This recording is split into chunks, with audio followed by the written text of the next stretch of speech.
He has criticized Canada's trade policies as unfair and dismissed its dairy policy as a disgrace.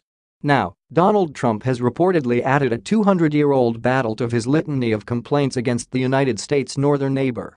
During a touchy phone call last month to discuss looming steel and aluminum tariffs, Canada's Prime Minister, Justin Trudeau, reportedly asked how Trump could justify the new duties on national security grounds.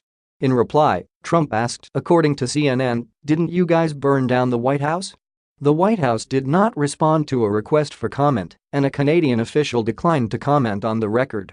The White House was burned by British troops in 1814 as part of a failed invasion of the mid-Atlantic, more than 50 years before the signing of Canada's Confederation paved the way for the country to become independent.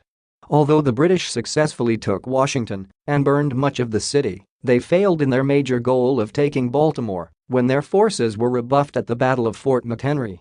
Canada was a major battleground during the conflict, known as the War of 1812, which played a The conflict was provoked by a decade of British provocations against the U.S., including impressing American sailors, imposing restrictions on American trade and providing support for Native American attacks on frontier settlements. Trump's comments come at a time of increased tensions between the U.S. and Canada after the U.S. president unilaterally imposed increased tariffs without congressional approval, citing national security needs. The border between the U.S. and Canada has been demilitarized for 2 centuries. Trump's justification for the new duties has provoked outrage from Canadians. Trudeau said in an interview with NBC on Sunday, "One of the things that I have to admit I'm having a lot of trouble getting around is the idea that this entire thing is coming about because the president and the administration have decided that Canada and Canadian steel and aluminum is a national security threat to the United States."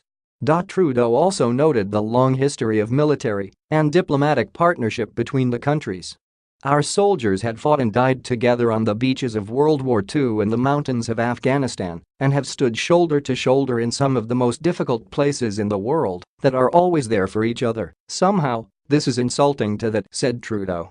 The idea that the Canadian steel that's in military vehicles in the United States, the Canadian aluminum that makes your fighter jets, is somehow now a threat